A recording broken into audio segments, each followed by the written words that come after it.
Обзоры экономических, спортивных событий, мировые новости и главные события региона. Обо всем этом мы не только расскажем в ближайший час. Начнем с курса валют.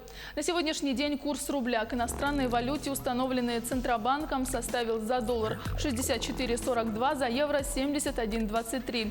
Что касается обмена валюты в Якутске, то сегодня выгоднее всего покупка доллара в Восточном банке 64,18, а продажа 64,49 в Азиатско-Тихоокеанском банке. Что касается евро, то лучший курс покупки в Восточном банке 70,80, а продажи в Россельхозбанке 71,13, сообщает сайт Банки.ру. Начался учебный год, а с ним и родительские собрания. Главный вопрос – сколько сдавать на нужды школы или детского сада. И родители по-прежнему платят за оргтехнику, ремонт и даже туалетную бумагу. Законны ли подобные сборы? В этом разбиралась Ольга Башук. Ольга, тебе слово.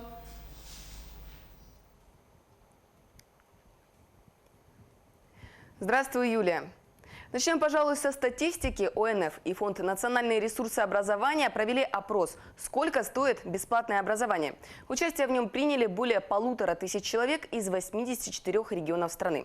Согласно результатам исследования, в прошлом учебном году с родителей собирали в среднем 4425 рублей в год. Отмечу, что в эту сумму не входит покупка учебников, рабочих тетрадей и оплата питания в столовой. Так на что же уходят эти деньги?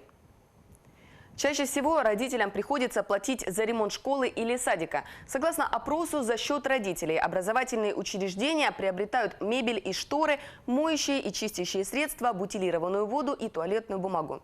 А также родители оплачивают услуги охраны и даже труд уборщиц и подсобных рабочих. Отмечу, что больше всего обращений с жалобами на родительские поборы поступает из Краснодарского края, Челябинской области, Башкортостана, Крыма, а также из Московской, Воронежской, Тульской и Омской областей. А что думают об этом жители нашей республики? Каждый божий день. Каждый божий день. Было такое в школе. На ремонт класса. Да, сталкивались. Ну, это совершенно не нравится родителям. Как это? Получается, школа сейчас обеспечивает полностью детей по документам и по всем остальном, но ремонт до сих пор за свой счет делают родители. В кабинетах вешаются шторы, красится, все это стелится линолеум. Нет, поборов не было. Нормально собирает. Это все для детей, наверное. Не помню, давно было. Не, ну в школах я слышал, да, собирают деньги. Когда я учился, собирали деньги пару раз там на ремонт. Сейчас сестра училась, не было, и как бы нет больше пока. В данный момент поборы прекратились, они теперь делают так называемые ярмарки. Чтобы, значит, как бы на нужды класса собирают, родители также покупают продукты, все готовят, и дети потом продают. И эти деньги идут как бы на нужды класса, поэтому, я так думаю, поборы вроде бы как бы прекратились. И вот теперь, по-моему, уже второй год такой же в детских садах начали делать. И, значит, а если родитель не участвует в ярмарке в школе, он должен нести 500 рублей. Нет, у нас детский сад «Солнышко» хороший, поэтому лишнего не берут. То, что на родительский комитет у нас посчитает нужным, советуется с родителями, и как бы все в добровольном порядке. И у меня сын уже не ходит в школу. Но раньше, да, каждое родительское собрание мы деньги ложили на ремонт класса. Поборы, они если госучреждение, то должно быть никаких поборов. Потому что бюджетом предусмотрено должно быть. Правильно? Но если частное, то уже это черт его знает, как там у них внутри. Действия руководства учебного заведения регламентирует Федеральный закон об образовании в Российской Федерации. Согласно документу, на ремонтные работы, на содержание спортивных и игровых зон при учебных и дошкольных учреждениях, а также на благоустройство прилегающей территории средства обязаны выделять местные власти. То есть родители не должны платить за ремонт класса или группы в детском саду и за покупку деревьев для высадки. Кроме этого, в школах не могут требовать от родителей деньги на покупку учебников, приобретение мебели и инвентаря и заработную плату уборщиц или охранников. И в заключение расскажу, куда жаловаться, если в школе или детском саду, который посещает ваш ребенок, поборы – обычное дело. В первую очередь следует обратиться к руководству учебного учреждения с требованием разъяснить, на основании чего происходит сбор средств, и желательно попросить письменный ответ. Если директор проигнорировал ваш запрос и поборы по-прежнему остались, необходимо обратиться в одно из следующих ведомств: прокуратуру, муниципальный комитет образования, администрацию, полицию или Министерство образования. В некоторых случаях родители опасаются, что после оформления жалобы может пострадать их ребенок. В такой ситуации в заявлении следует указать требования о неразглашении данных. Отмечу, что законодательством для сотрудников образовательных учреждений за подобные сборы предусмотрены следующие санкции: ограничение свободы либо принудительные работы сроком до 4 лет, арест на полгода или денежное взыскание, максимальная сумма которого 80 тысяч рублей. Представители власти неоднократно заявляли о том, что родителям не следует закрывать глаза на поборы. Нужно помнить о праве каждого ребенка на бесплатное образование и заявлять о нарушениях, чтобы в будущем исключить такой прецедент. Юлия, на этом у меня пока вся информация. Передаю тебе слово. Спасибо, Ольга. В новейшем российском самолете МС-21 зарубежные детали заменят на отечественные. На авиационном заводе «Рубин» в подмосковной Балашихе запустили цех по производству гидроприводов, которые устанавливаются на двигатели и плунжерные насосы, использующиеся в топливной и гидравлической системах самолетов. Агрегаты будут применять в строительстве Ил-114, МС-21, самолета-амфибия Б-200 и совместного российско-китайского пассажирского авиалайнера CR-929. Пока же в сборке самолета МС-21 частично используются детали американских и европейских производителей. Оставить свои жалобы о давлении на бизнес со стороны силовых и контролирующих структур на единой цифровой платформе предприниматели смогут уже в конце этого года. Подробности в обзоре экономических событий у Ивана Лазаренко. Иван, в чем главный смысл нового ресурса для предпринимателей? Юль, главная принципиальная задача новой цифровой платформы – это чтобы, минуя все бюрократические преграды, предприниматель смог спокойно донести до власти все свои проблемы, связанные с излишним контролем или незаконным вмешательством в его предпринимательскую деятельность. Это новости экономики, в студии Иван Лазаренко. Президент России Владимир Путин пообещал, что специальная цифровая платформа, которая позволит предпринимателям сообщать о случаях давления на их бизнес, будет внедрена, несмотря на реакцию отдельных чиновников. В ходе заседания наблюдательного совета Агентства стратегических инициатив Путин напомнил, что в послании Федеральному собранию в 2019 году агентству вместе с деловыми объединениями было поручено запустить упомянутый ресурс. Президент России добавил, что не видит здесь ничего опасного для правоохранительной сферы, кроме одного – сделать работу всей правоохранительной системы более эффективной, отвечающей требованиям сегодняшнего дня, обеспечивающей интересы общества в целом, как отдельных граждан, так и предпринимательского сообщества в целом. Ранее генеральный директор Агентства стратегических инициатив Светлана Чупшева сообщила президенту о том, что цифровая платформа для жалоб бизнесменов заработает с 15 ноября. Глава агентства отметила, что регламент взаимодействия МВД с этой платформой уже утвержден, и он абсолютно соответствует всем ожиданиям и одобрен деловыми объединениями. Показатель безработицы в России в августе 2019 года оказался рекордно низким за все время ведения соответствующей статистики. Как следует из данных, представленных Росстатом, число безработных в августе составило 3,3 миллиона человек или 4,3% от населения страны. Прошлый рекордный минимум доли нетрудоустроенных граждан был зафиксирован в июне этого года – 4,4%. Около 700 тысяч человек зарегистрировались в августе в службах занятости, 600 тысяч из них получили право на выплату пособия. Тем временем названы самые дефицитные профессии в России. Ими оказались агрономы, электрики и охранники. Об этом свидетельствуют данные исследования сервисов по поиску работы. В частности, результаты исследования показали, что нехватка врачей ощущается более чем в 60 регионах страны. Также есть недостаток в слесарях и сварщиках. Что касается центральных городов страны, то там самыми востребованными оказались специалисты, связанные с IT и бизнесом. В остальных регионах, например, на Дальнем Востоке, не хватает врачей, а в Сибири – водителей. Среди самых невостребованных профессий в стране оказались бухгалтеры и учителя. Несмотря на массовость профессий, большинство рабочих мест оказались заняты. На рынке труда также нет потребности в среднем юридическом персонале в судебной, нотариальной и адвокатской деятельности. Спросом не пользуются также работники художественных галерей и музеев.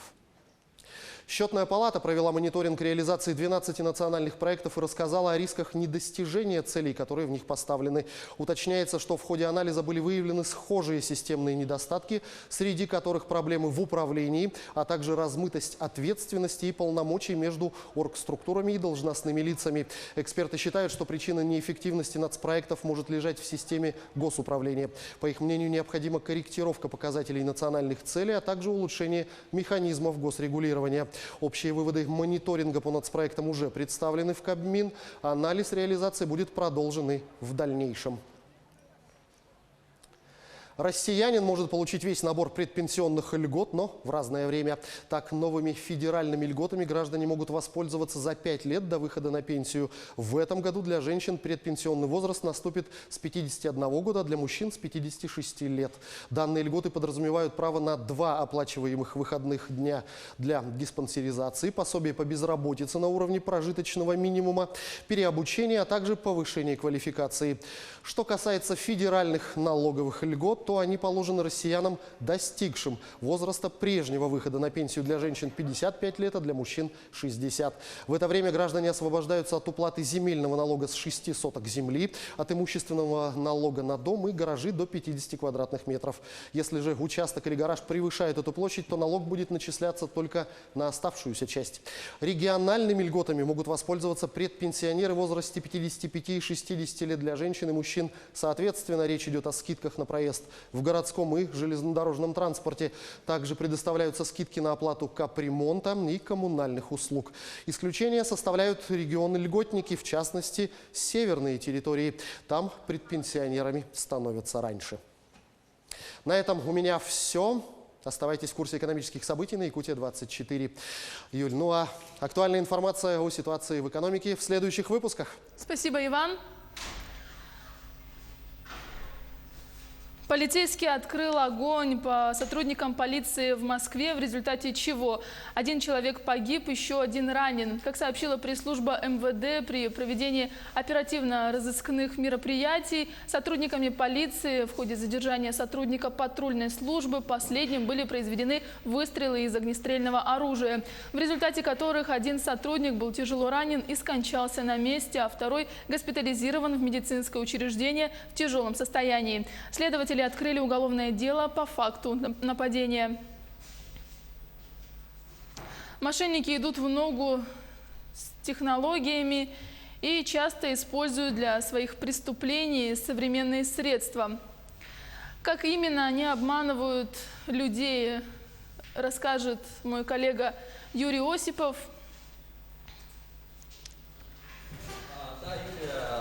Мошенники не стоят на месте и постоянно совершенствуют свои методы. Об этом гораздо легче рассказать на конкретных примерах.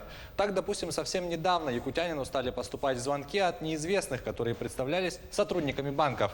Они сказали, что с его карты пытались расплатиться в интернет-магазине. Поверив им, он сообщил коды из СМС-сообщений, и в результате с его карт сняли более 180 тысяч рублей.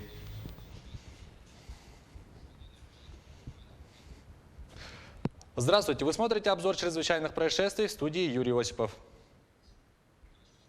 5-летний мальчик выпал из окна 3-го этажа в Якутске. Сообщение о том, что с 3-го этажа многоквартирного жилого дома упал ребенок, поступило на пульт оператора 02 16 сентября около 4 часов вечера. Полицейские установили, что 5-летний мальчик, ненадолго оставшись в квартире без присмотра взрослых, самостоятельно открыл окно балкона и выпал. Сейчас ребенок находится в реанимационном отделении, ему диагностированы травмы различной степени тяжести. В настоящее время полиция проводит проверку и устанавливает все обстоятельства произошедшего. По подозрению в получении взяток в крупном размере задержан бывший ведущий эксперт дорожного хозяйства отдела эксплуатации компании «Управтодор». Возбуждено уголовное дело. Подозреваемому инкриминируют сразу 2 эпизода преступлений. По данным следствия, в сентябре 2016 и в апреле 2017 года подозреваемый потребовал от генерального директора компании, которая выполняла дорожные работы по госконтракту на автодороге АМГА, деньги за беспрепятственную приемку работ и последующее перечисление денег данному предприятию из ГКУ. Генеральный директор, желая своевременной оплаты денежных средств для возглавляемой им организации, был поставлен подозреваемым в условия, при которых согласился на незаконное предложение. Как полагает следствие, выполняя указанные договоренности, гендиректор дважды лично передавал подозреваемому требуемые суммы в размере 200 и 400 тысяч рублей соответственно. Полученными денежными средствами ведущий эксперт распорядился по своему усмотрению. 18 сентября текущего года мужчина задержан по подозрению в совершении указанных преступлений. С ним сейчас проводятся следственные действия. В ближайшее время он будет доставлен в изолятор временного содержания. Уголовное дело возбуждено по материалам проверки, проводимой сотрудниками УФСБ России по республике Саха-Якутия. В рамках расследования уголовного дела следователи устанавливают причастность подозреваемого к совершению других преступлений. Расследование продолжается. В Алекминском районе осужденного обязали вернуть около 10 миллионов рублей в бюджет муниципалитета. Об этом сообщает прокуратура Якутии. Бывшего руководителя коммерческой организации обвинили в мошенничестве, совершенном в особо крупном размере, а также 2 эпизодах присвоения. Выяснилось, что он по заключенному муниципальному контракту о проведении капитального ремонта в многоквартирном доме составил подложные акты о приемке выполненных работ. Пользуясь полномочиями по снятию денег с расчетного счета предприятия, он забрал себе деньги, поступившие в рамках муниципального контракта на приобретение жилых помещений для предоставления гражданам в связи со сносом аварийного жилья. Он нанес около 10 миллионов рублей ущерба бюджету города Алекминска. Возмещать его добровольно он отказался, а потому прокурор района обратился в суд о взыскании причиненного ущерба. Совесть и мораль являются естественными корректорами поведения. Но что если они деформированы или вовсе отсутствуют? Так в Нерюнгри осудили организованную преступную группу. 2 местных жителя и 1 уроженец Якутска обвиняются в совершении краж с причинением особо крупного и крупного размеров. По сообщению прокуратуры Якутии, их признали виновными в совершении 3 эпизодов. Выяснилось, что банда орудовала в Нерюнгри около 1,5 лет, с июля 2016 по февраль 2018.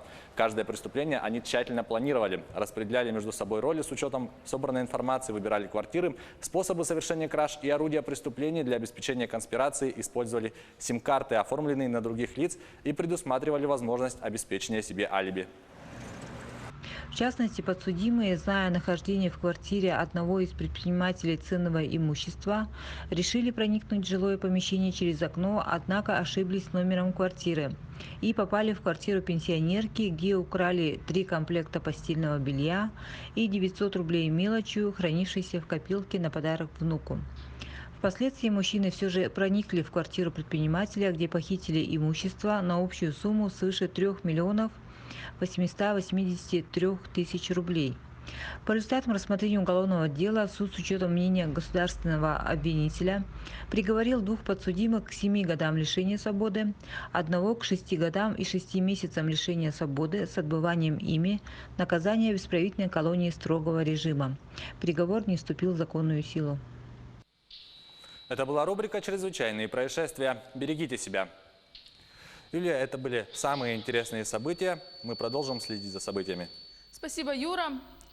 В Якутске продолжается строительство кардиососудистого центра. Напомню, стартовало оно в августе с символической закладки первой сваи. В этом году будут установлены также остальные сваи и цоколь, и снесены деревянные здания на территории будущей стройки. Более подробно о ходе работ расскажет наш корреспондент Ульяна Шагина. Ульяна, ты в прямом эфире. Юлия, добрый день.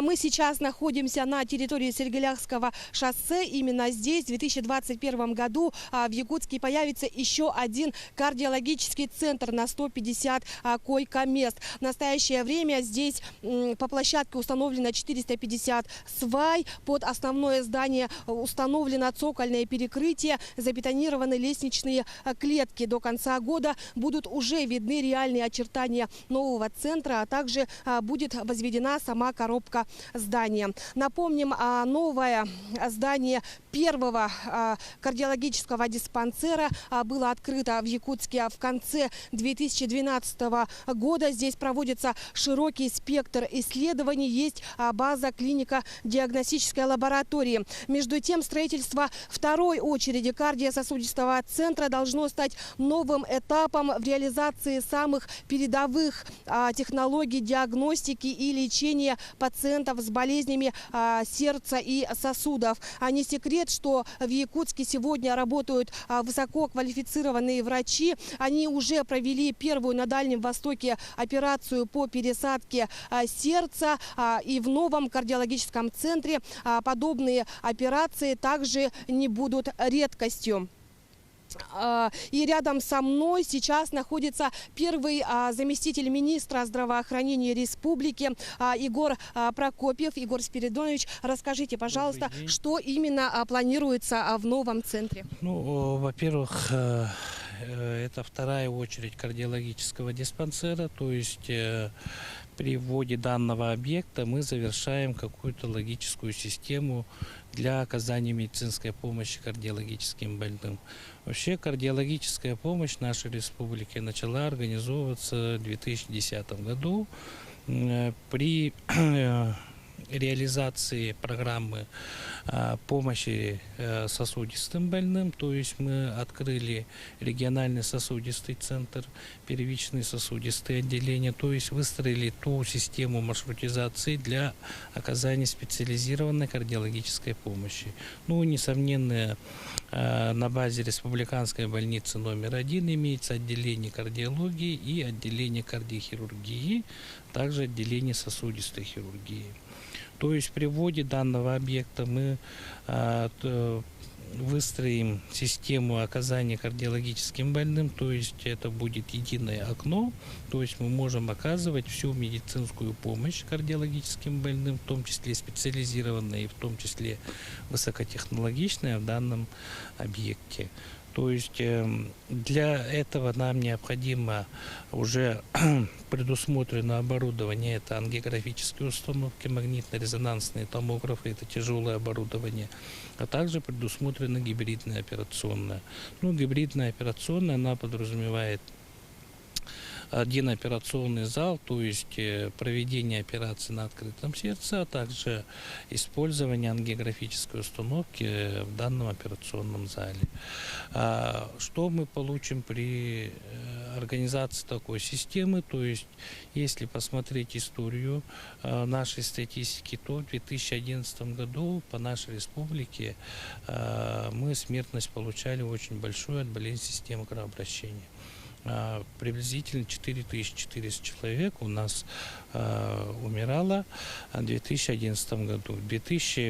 По итогам 2018 года, то есть при реализации сосудистой программы, мы получили цифру 3500.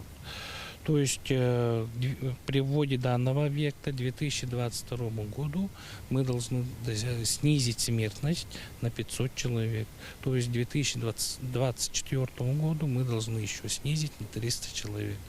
То есть это не только для жителей нашей республики, но также мы участвуем в реализации национального проекта «Экспорт медицинских услуг», то есть мы можем оказывать помощь близлежащим регионам Российской Федерации, а также другим странам, странам бывшего Содружества независимых государств.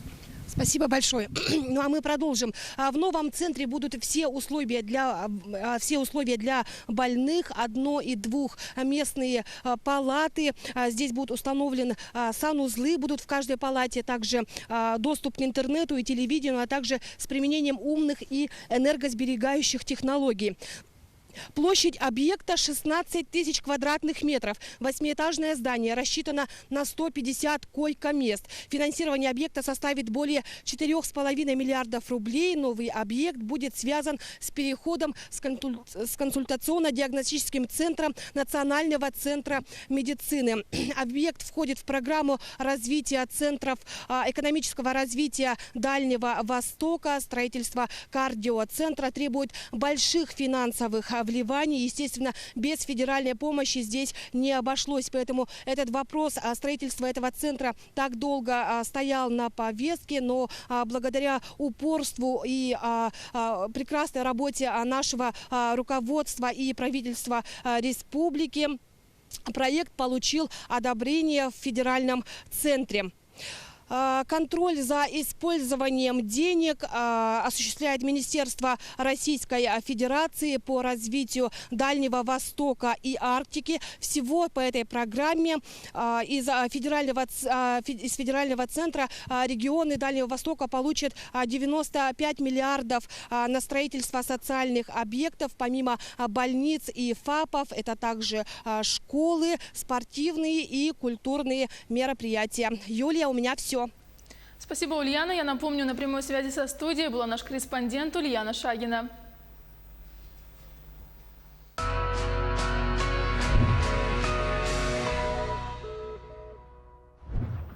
Переходим к мировым новостям. Морские пограничники ФСБ задержали во вторник 2 рыболовецкие шхуны и 11 мотоботов из Северной Кореи, на которые вели незаконный промысел в исключительной экономической зоне России на Дальнем Востоке. Под стражу взяты более 160 граждан соседней страны. Как сообщалось, во время инцидента 4 пограничников получили ранения, рассказывает Сергей Берец.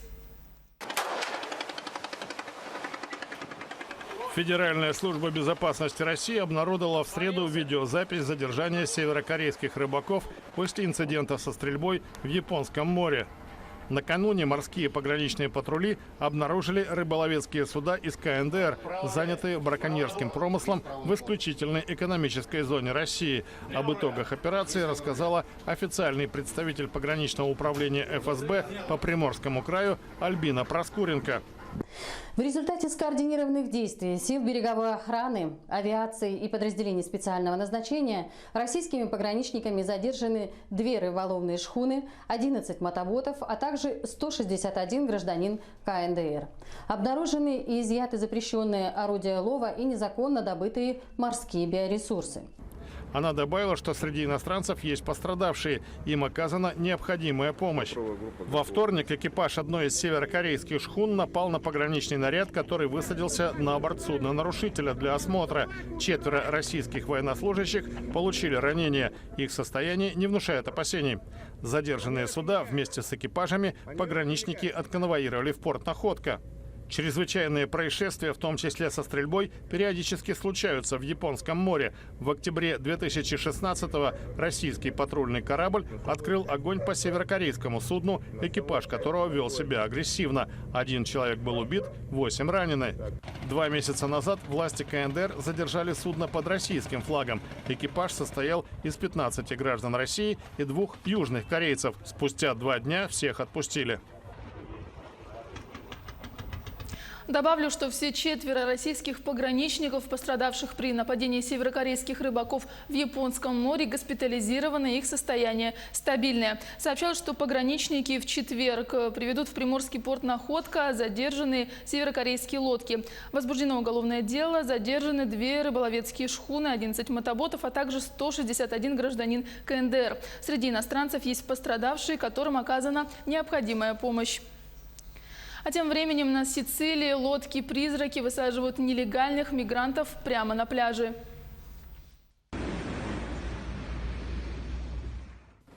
Около 20 молодых людей, как сообщается, нелегальных мигрантов из Туниса, высадились во вторник на Сицилии. Сюда их доставила одна из так называемых лодок-призраков, которые используют в своем противозаконном бизнесе контрабандисты.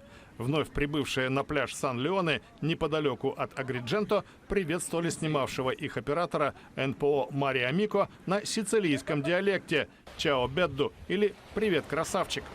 В июле прошлого года похожую картину наблюдали отдыхающие на пляже Плая-дель-Кануэло в окрестностях испанского городка Тарифа. Они засняли на видео морскую погоню. Лодка с нелегалами уходила от катера береговой охраны. Как только судно достигло мелководья, его пассажиры бросились в рассыпную по окрестным дюнам и лесам. По данным организации Мари Амико, занимающейся вопросами экологии, туризма и культурных обменов, лодки-призраки несколько раз в неделю привозят на Сицилию путешественников, не стремящихся к встрече с властями. Оказавшись на берегу, они тут же ныряют в заросли. Одни попадают в руки полиции, другим удается скрыться. Как полагают местные жители, более крупные корабли-матки подвозят мигрантов поближе к берегу, а призраки, которым легче уйти от патрулей, уже десантируют их на пустынных пляжах. Выполнившие свое предназначение лодки там же и бросают.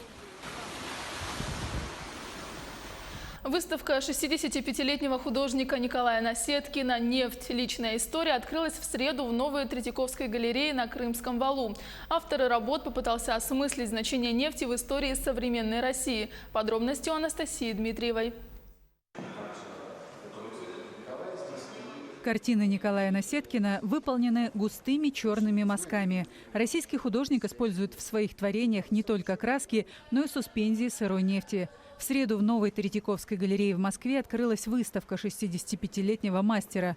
Он более 20 лет создает произведения, используя взвесь от сырья. По словам организаторов, главная задача проекта – понять, можно ли разглядеть личную историю в масштабах глобальной. Нефть – это просто повод, это материал.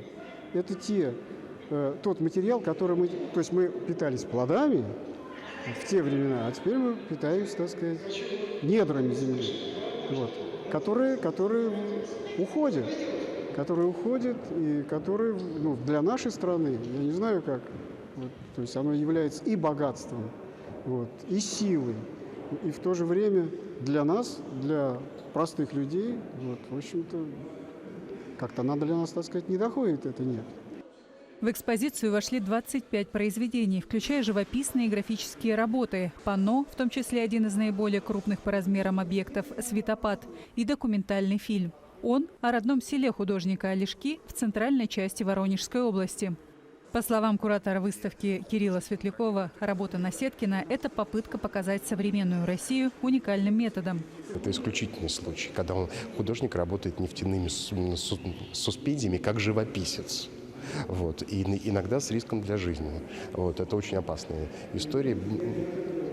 Пары суспензии очень отрицательно влияют на здоровье. Выставка Николая Насеткина открыта до 11 ноября.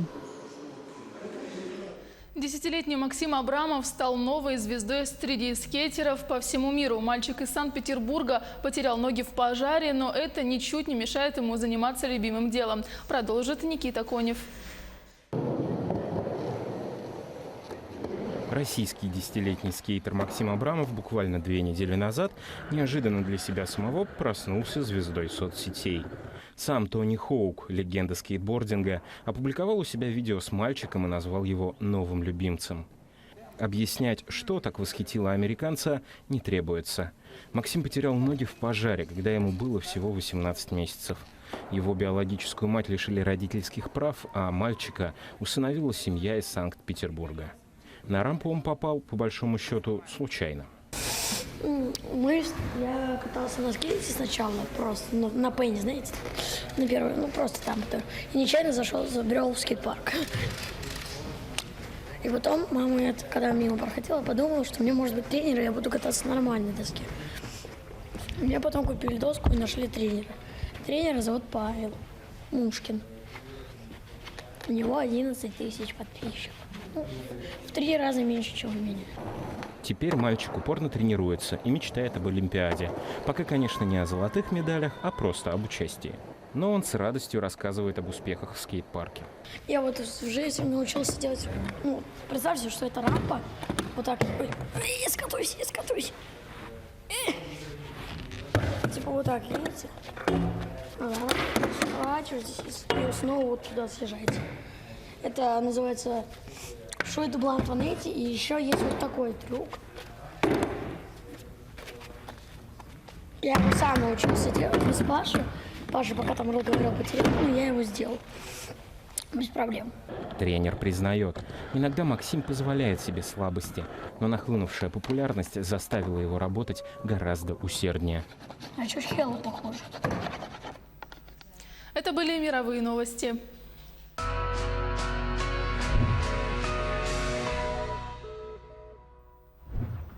Переходим к новостям спорта. 3 российских боксеров вышли в полуфиналы чемпионата мира в Екатеринбурге и гарантировали себе как минимум бронзовые награды. Подробности у моего коллеги Андрея Мухоплева. Андрей, какие шансы у наших боксеров дойти до финала и получить золотые медали? Приветствую, Юлия. Если вспомнить статистику, наши боксеры последний раз выигрывали золото ровно 4 года назад. Также добавлю, что наш якутянин, боксер Василий Егоров, к сожалению, уступил французскому боксеру в 1/8 финала и завершил свое участие в чемпионате мира. Об остальном по порядку.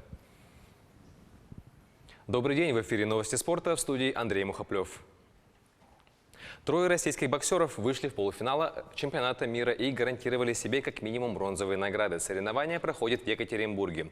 В полуфинальных поединках примут участие Андрей Замковой, Глеб Бакши, Муслим Гаджимагомедов и Максим Бабанин. Добавим, что изначально по результатам боя между Бабаниным и англичанином Фрейзером Кларком судьи раздельным решением присудили победу сопернику россиянина со счетом 3-2. Однако затем результат был пересмотрен, победу отдали Бабанину. Золотые медали российские спортсмены завоевали в последний раз на турнире 2015 года в Катаре, когда чемпионами мира стали Виталий Дунайцев и Евгений Тищенко. Напомним, якутянин Василий Егоров завершил борьбу на стадии 1/8 финала. Все полуфиналы пройдут в пятницу. Российские спортсменки принесли национальной команде 3 награды в 4-й день чемпионата мира по борьбе. Соревнования проходят в Нур-Султане. В среду прошли финалы в 4 весовых категориях. Наталья Воробьева завоевала золотую медаль в весе до 72 килограмм. Екатерина Полищук стала бронзовым призером в весе до 50 килограмм. Ольга Хорошавцева заняла 3-е место в весе до 55 килограмм. Добавим, что Полищук принесла российской команде путевку на Олимпийские игры в Токио 2020 года. В общем медальном зачете россияне продолжают занимать 1-е место, имея в активе 3 золотые, 3 серебряные и 2 бронзовые награды. На 2-м месте располагается команда Японии, на 3-м – сборная Грузии. Соревнования в женской борьбе завершатся 20 сентября. Бронзовый призер чемпионата России по футболу прошлого сезона Краснодар сегодня на выезде проведет встречу первого тура группового этапа Лиги Европы против швейцарского Базеля. Матч начнется в 19:55 по московскому времени. Встреча станет для команд первой в очном противостоянии на турнирах под эгидой УЕФА. С российскими клубами Базель встречался 11 раз. Чаще всего жеребьевка сводила швейцарскую команду с московским «Спартаком». Кроме того, нынешний капитан Базеля, защитник Марек Сухи, ранее выступал за «Спартак». Краснодар ни разу не встречался со швейцарскими командами. Подопечные Сергея Матвеева одержали уверенную победу в матче 9-го тура чемпионата России против самарских «Крыльев Советов» и подходит к игре с Базелем в хорошем настроении. В матче против Базеля может дебютировать бывший полузащитник московского «Локомотива» Мануэль Фернандеш. Базель лидирует в турнирной таблице чемпионата Швейцарии после 6 туров, имея в активе 15 очков.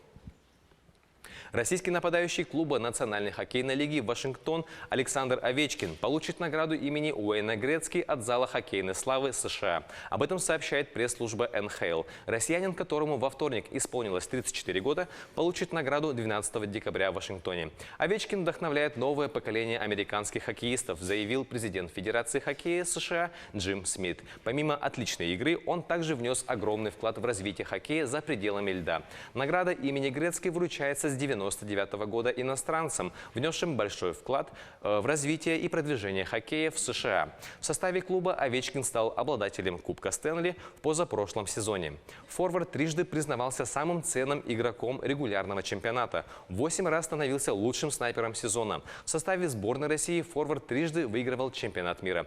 Также в его активе 2 серебряные и 4 бронзовые награды мировых первенств. Семикратный чемпион Формулы-1 Михаэль Шумахер покинул парижскую больницу имени Жоржа Помпиду. Об этом заявил журналист в эфире телеканала BFM TV. Шумахера доставили в кардиологическое отделение одной из клиник. Во вторник бывший спортсмен прошел лечебные процедуры, а в ночь со среды на четверг покинул пределы Франции. Интересно, что при транспортировке лицо и тело спортсмена были закрыты специальным чехлом. Выяснилось, что немецкому гонщику переливали кровь с добавлением стволовых клеток. Подобное лечение должно благоприятно повлиять на организм Шумахера. В частности, на его мозг. Лечением Шумахера занимается профессор Филипп Менаше, который специализируется на терапии стволовыми клетками. Как известно, Шумахер получил тяжелую травму головы в декабре 2013 года во время катания на горных лыжах. Гонщик перенес операцию, после чего долгое время был в коме. В 2013 году он пришел в себя, и его перевезли из больницы домой в Лозанну. Последние годы Шумахер проходит длительный процесс реабилитации от травмы, но его семья не разглашает информацию относительно состояния его здоровья. В ближайшем времени Шумахер ждет экспериментальная операция по внедрению стволовых клеток в сердечную ткань. На этом у меня все. О самых ярких и важных спортивных событиях в Якутии и в мире смотрите в следующих выпусках. Юлия, у меня на этом все. Тебе слово. Спасибо, Андрей. Школьник из Новосибирска изобрел систему контроля за осанкой. Ученик 7 класса гимназии Никита Ильтиков разработал и создал технологию «Умный стул», которая помогает школьникам следить за своей осанкой за письменным столом. В планах юного изобретателя адаптировать свое творение и для офисных стульев. Механизм работает от датчика, который стоит на столе у пользователя, и очень прост в использовании. Умная система фиксирует осанку, и каждый может отследить свое положение в течение всего времени, проведенного за столом. Это позволяет контролировать не только примыкание спины, но и осанку, когда человек не примыкает к спинке стула. Система сохраняет информацию об осанке в определенные промежутки времени на SD-карту и отправляет их при подключении к интернету через сервер в базу данных. Чтобы наша информация имела большее значение в будущем, то есть мы могли находить какие-то закономерности между нарушениями осанки и различными факторами, которые могут на нее влиять, в системе предусмотрен датчик отпечатка пальца. Он нужен для того, чтобы пользователь мог авторизироваться в системе, и система хранит профили пользователей, их уникальные настройки, и перед использованием возможно проведение калибровки, то есть система сохраняет эталонное значение осанки. О том, как облегчить жизнь тем, кто в этом нуждается, задумываются и взрослые. Именно такие неравнодушные люди начинают заниматься социальным предпринимательством. Сегодня в рамках форума предпринимателей проходит круглый стол, где те, кто занимается этим подчас не самым выгодным бизнесом, смогут представить свой опыт коллегам. На мероприятии находится наш корреспондент Дмитрий Тымыров. Дмитрий, расскажи о проектах и кто их представляет.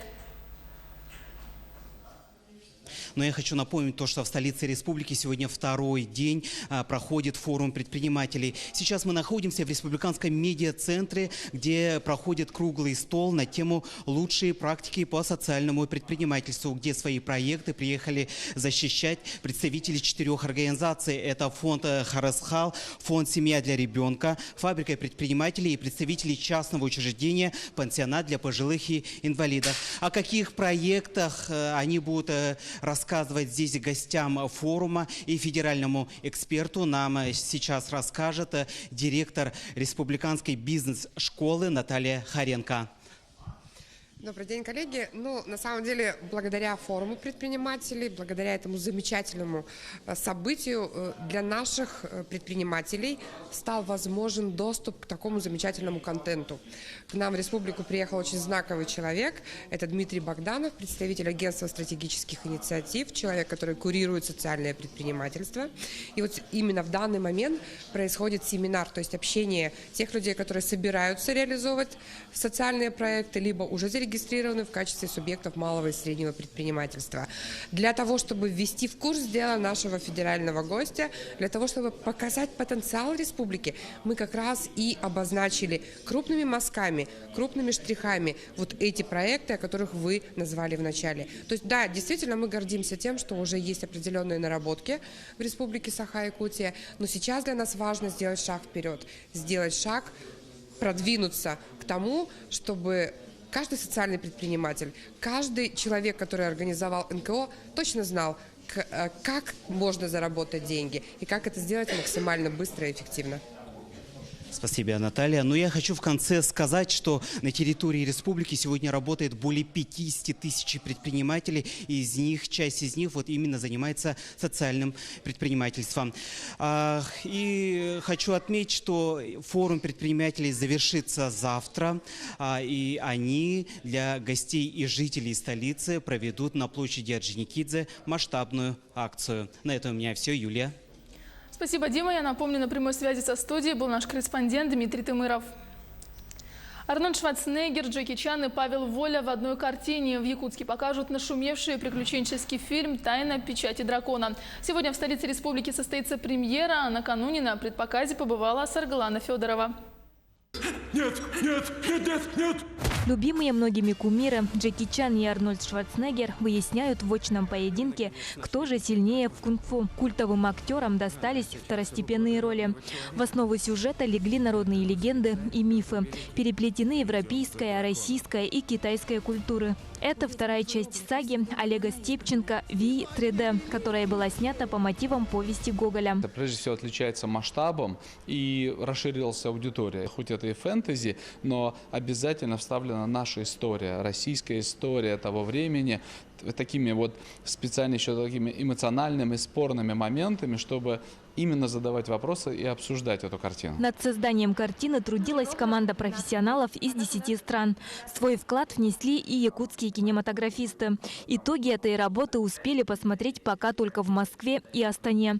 И уже завтра состоится премьера в Якутске. Почему в Якутии? Почему сегодня? Потому что почти месяц на площадке у нас жили, работали целая группа с Якутии, которые приехали как бы на практику, но получилось так, что зацепились и, собственно говоря, остались, работали. Поэтому вклад якутских кинематографистов в эту картину тоже очевиден, он записан, он есть. «Тайна печати дракона» стал одним из самых дорогих фильмов российского производства. Бюджет картины более 48 миллионов долларов.